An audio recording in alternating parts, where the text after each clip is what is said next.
So hello my dear student, स्वागत है आपका मेरे YouTube channel Doctor Royal Care में। और आज हम हॉस्पिटल फार्मेसी के पार्ट 4 में जानेंगे health delivery system in India के बारे में। So let's start the video.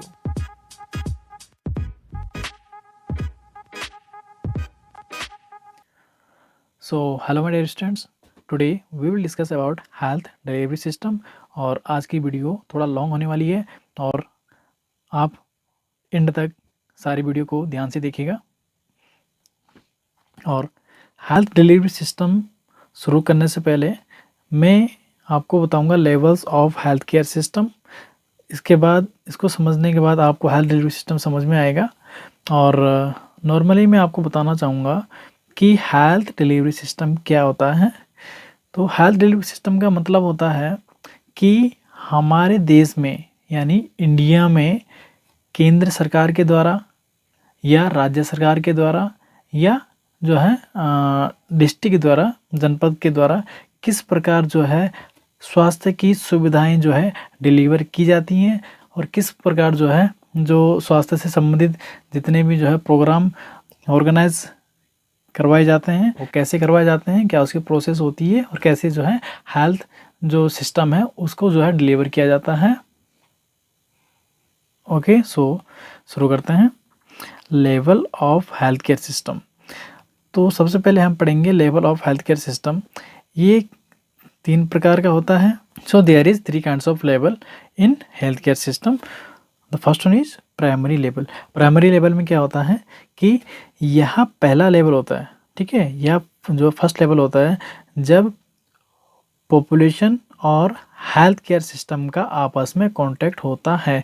इसका मतलब है कि कोई भी पेशेंट है वो बीमार हुआ, वह जो है 108 के माध्यम से हो गया या प्राइवेट व्हीकल के माध्यम से हॉस्पिटल गया, डॉक्टर ने ट्रीटमेंट दिया और पेशेंट वापस घर आ गया, ठीक है। तो इसे बोलते हैं प्राइमरी लेवल, ठीक है। हम किसी भी जो है सब सेंटर्स में गए या पीएचसी यानी प्राइमरी हेल्थ सेंटर में गए, अपना ट्रीटमेंट करवाया और वापस आ गए, ठीक है। लेकिन कई कंडीशन में क्या होता है कि पर्याप्त उपचार या सुविधा उपलब्ध न होने पर पेशेंट को हेल्थ केयर के सेकेंडरी लेवल में रेफ़र किया जाता है। कई बार क्या होता है कि हम जो है पीएचसी यानी प्राइमरी हेल्थ सेंटर में गए, किसी भी हॉस्पिटल में गए जो एक जो ये रूरल हॉस्पिटल होता है पीएचसी में हम गए और वहाँ पर जो है पेशेंट को जो है पर्याप्त सुविधा, पेशेंट सीरियस है, ठीक है। और जो है हमारे पीएचसी में आईसीयू की सुविधा उपलब्ध नहीं है, वेंटिलेटर की सुविधा उपलब्ध नहीं है जैसे, तो जो है पेशेंट को क्या किया वहाँ से रेफ़र करके सेकेंडरी लेवल में उसे रेफ़र किया जाता है, ठीक है। The second one is secondary level. अब सेकेंडरी लेवल में क्या होता है, सबसे पहले पेशेंट को यहीं रेफ़र किया जाता है, ठीक है। तो सबसे पहले पेशेंट को हम लाते हैं प्राइमरी लेवल में यानी पीएचसी में लाते हैं। पीएचसी से पेशेंट रेफ़र होता है कहाँ, सेकेंडरी लेवल में यानी सीएचसी यानी कम्युनिटी हेल्थ सेंटर, ठीक है। तो सबसे पहले पेशेंट को यहीं रेफ़र किया जाता है जिस कारण इसे फर्स्ट रेफरल कहा जाता है। फर्स्ट रेफरल भी कहा जाता है जैसे सीएचसी कम्युनिटी हेल्थ सेंटर, ठीक है। ये पीएचसी प्राइमरी हेल्थ सेंटर से बड़ा होता है सीएचसी कम्युनिटी हेल्थ सेंटर, ठीक है। और ये जो है पॉपुलेशन के आधार पर ये हॉस्पिटल बनाए जाते हैं। तो सेकेंडरी लेवल के हॉस्पिटल में जो है सीएचसी के द्वारा पेशेंट को सुविधा प्रदान की जाती है और यहाँ भी पर्याप्त सुविधा उपलब्ध न होने के कारण अगर जो है यहाँ पर पीएचसी से पेशेंट रेफर हुआ सीएचसी में और सीएचसी में भी जो है पर्याप्त जो है ट्रीटमेंट जो है उपलब्ध न होने के कारण और जो है पेशेंट को यदि अगर आगे रेफ़र करने की ज़रूरत पड़े तो पेशेंट आगे रेफ़र होता है टर्शियरी लेवल में, ठीक है। तो यहाँ भी पर्याप्त सुविधा उपलब्ध न होने के कारण पेशेंट को हेल्थ केयर के टर्शियरी लेवल में रेफ़र किया जाता है। ओके, सो हम थर्ड पॉइंट हम पढ़ेंगे tertiary level. So the third one is tertiary level. Tertiary level में क्या होता है कि यह जो है सेकेंडरी लेवल के हेल्थ सिस्टम के द्वारा पेशेंट को टर्शियरी लेवल के हेल्थ केयर सिस्टम में रेफ़र किया जाता है जिस कारण इस लेवल को सेकेंड रेफरल कहा जाता है। प्राइमरी लेवल में आ गया आपका पीएचसी, सेकेंडरी लेवल में आ गया आपका CSC एंड टर्सरी लेवल में आ गया आपका मेडिकल कॉलेजेस, ठीक है, मेडिकल कॉलेजेस एंड हॉस्पिटल जैसे जो है all India institute of medical science AIIMS हो गया एंड PGI चंडीगढ़ हो गया। सो माय डियर स्टूडेंट्स, अब हम डिस्कस करेंगे हेल्थ डिलीवरी सिस्टम के बारे में और health delivery system in India. तो it means health delivery system का मतलब क्या होता है?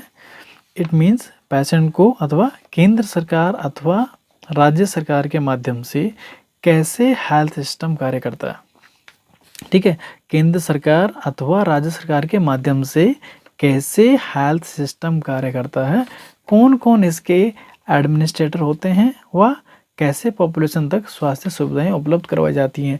सो माय डियर स्टूडेंट्स, आपके लिए मैंने बहुत मेहनत करके इजी नोट्स बनाए हैं और सभी स्टूडेंट्स से मेरी रिक्वेस्ट है कि जो है आप जो है नोट्स को कॉपी कर लीजिए अच्छे तरीके से। सो आगे बढ़ते हैं। इसको जानने के लिए हम इसे 3 भागों में बांटेंगे, ठीक है। हेल्थ डिलीवरी सिस्टम को हम डिवाइड करते हैं 3 भागों में।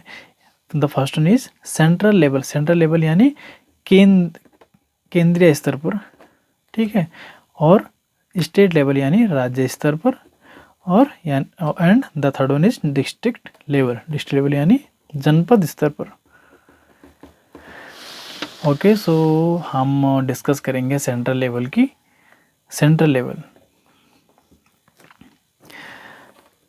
तो सेंट्रल लेवल में जो है इसके जो है 3 मुख्य जो है ऑफिशियल ऑर्गन होते हैं। सेंट्रल लेवल में जो है यह जो 3 प्रकार से कार्य करता है, यानी जो इसके जो 3 मुख्य ऑफिशियल ऑर्गन होते हैं। First one is ministry of health and family welfare, स्वास्थ्य एवं परिवार कल्याण मंत्रालय। Second one is director general of health service, DGHS इसको शॉर्टकट में कहते हैं। And third one is central council of health. Okay, so my dear students, अगर हम सेंट्रल लेवल की बात करें तो ministry of health and family welfare जो इसका फर्स्ट ऑर्गन है, ठीक है, तो हम इसकी बात करेंगे। तो ministry of health and family welfare, स्वास्थ्य एवं परिवार कल्याण मंत्रालय जो होता है, इसका जो हेड होता है वो होता है कैबिनेट मिनिस्टर। कैबिनेट मिनिस्टर इसका हेड होता है और इसके 2 ऑफिशियल ऑर्गन होते हैं, 2 ऑफिशियल ऑर्गन होते हैं, ठीक है। एक होता है minister of state for health, cabinet minister, जो कैबिनेट मिनिस्टर है हमारा, इसका जो सहयोगी होगा वह जो है राज्य मंत्री होगा। And the second one is ministry of health and family welfare यानी स्वास्थ्य एवं परिवार कल्याण मंत्रालय, ठीक है। तो जो हमारा ये वाला पार्ट है, इसमें जो मिनिस्ट्री, जो कैबिनेट मिनिस्टर हैं, इसके जो सहयोगी होते हैं, इसके सहयोगी जो है राज्य मंत्री होते हैं। इसमें होता है सेक्रेटरी यानी सचिव होते हैं, और इनके सहयोग के लिए ज्वाइंट सेक्रेटरी होते हैं, डिप्टी सेक्रेटरी होते हैं, और DGHS यानी director general of health services. DGHS के साथ साथ जो है एडिशनल अतिरिक्त जो है DGHS जो है नियुक्त किए जाते हैं। वो क्यों नियुक्त किए जाते हैं? क्योंकि इनके पास जो है अलग अलग कार्यभार जो है सौंपा जाता है, जैसे कि जो है the first one is for health and medical, ठीक है। ये वाला कार्यभार जो है एक जो है DGHS के पास जो है सौंपा जाता है फॉर हेल्थ एंड मेडिकल का, ठीक है। तो इसमें क्या होता है कि इसमें जो है इंस्टीट्यूशनल हेल्थ हो गया, आपका इंटरनेशनल हेल्थ हो गया, आपका मेडिकल एंड प्रोफेशनल एजुकेशन हो गया, ठीक है। तो जो है इस प्रकार का कार्यभार इन्हें जो है सौंपा जाता है। और and the next one is for public health. Public health में जो है आपका हो गया जैसे कॉलरा हो गया, आपका मलेरिया हो गया, आपका एजुकेशनल प्रोग्राम हो गया, आपका हेल्थ एजुकेशन हो गया, आपका national institute of communicable disease हो गया, ठीक है। तो इस प्रकार के जो है दायित्व इन्हें सौंपा जाता है, इस प्रकार के कार्यभार इन्हें जो है सौंपा जाता है। Next one is for general administration. General administration क्या है कि जो सेंट्रल एडमिनिस्ट्रेशन हो गया, ट्रांसपोर्ट हो गया, आपका वर्कशॉप वगैरह का जो है दायित्व इन्हें सौंपा जाता है, ठीक है। And the next one is ministry of health and family welfare, स्वास्थ्य एवं परिवार कल्याण मंत्रालय की अगर हम बात करें, जो इसका कैबिनेट मिनिस्टर यानी जो सेंट्रल लेवल की भी बात, केंद्र की बात कर रहे हैं, कैबिनेट केंद्र का हेड होता है कैबिनेट मिनिस्टर। कैबिनेट मिनिस्टर के जो है इसके जो है 2 ऑफिशियल ऑर्गन होते हैं, मिनिस्ट्री यानी minister of state for health, जो इसका जो है सहयोगी होते हैं, राज्य मंत्री होगा, ठीक है। और दूसरा जो इसका ऑफिशियल ऑर्गन है वह है ministry of health and family welfare. इसमें भी जो है सेक्रेटरी होंगे, सचिव होंगे, और इसके बाद जो कमिश्नर होंगे, और इनके हेल्प के लिए डिप्टी कमिश्नर हो गए, जॉइंट सेक्रेटरी हो गए, डिप्टी सेक्रेटरी हो गए और रीजनल डायरेक्टर्स होते हैं। तो जो हम सेंट्रल लेवल की बात कर रहे हैं यानी ministry of health and family welfare, स्वास्थ्य एवं परिवार कल्याण मंत्रालय की जो हम बात कर रहे हैं, इसका जो मुख्य कार्य होता है वो क्या होता है, ठीक है। तो इसका जो मुख्य कार्य होता है हेल्थ के फील्ड में अंतर्राष्ट्रीय संबंध जो है मजबूत करना होता है और इंपोर्ट एक्सपोर्ट वगैरह करना होता है, इंपोर्ट एक्सपोर्ट की जो है व्यवस्था बनाना होता है और राष्ट्रीय स्वास्थ्य कार्यक्रम जितने भी होते हैं उनका इम्प्लीमेंटेशन करना, ठीक है। दूसरा हो गया आपका खाद्य सामग्री में जो मिलावट हो रही है उसकी जांच करना। नेक्स्ट हो गया आपका चिकित्सा अनुसंधान हो गया और नेशनल इंस्टीट्यूट यानी all India institute of medical science and PGI वगैरह का, ठीक है, काम देखना और इनकी व्यवस्था देखना। Okay, so my dear student, central level की हमने बात कर ली है और इसके बाद हम बात करेंगे health administration at state level, ठीक है। अभी तक हमने जो है केंद्रीय स्तर तक बात की है। हमने केंद्रीय स्तर में जो है जैसे मैंने आपको बताया था कि जो है कैबिनेट मिनिस्टर होता है, ठीक है, उसके 2 ऑफिशियल ऑर्गन होते हैं, ठीक है, स्वास्थ्य एवं परिवार कल्याण मंत्रालय होता है। तो इस प्रकार की चीज़ें मैंने आपको बताया था। तो अगर हम स्टेट की बात करें तो स्टेट में 2 मुख्य ऑफिशियल ऑर्गन होंगे। पहला है आपका स्टेट मिनिस्ट्री ऑफ हेल्थ, दूसरा है DHS यानी डायरेक्टर ऑफ हेल्थ सर्विस, ठीक है।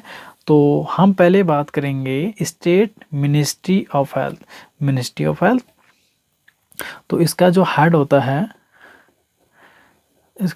होता है वो होता है हेल्थ मिनिस्टर होता है, ठीक है। हेल्थ मिनिस्टर के बाद जो है किसी जो है राज्यों में जो है डिप्टी हेल्थ मिनिस्टर जो है नियुक्त किए जाते हैं।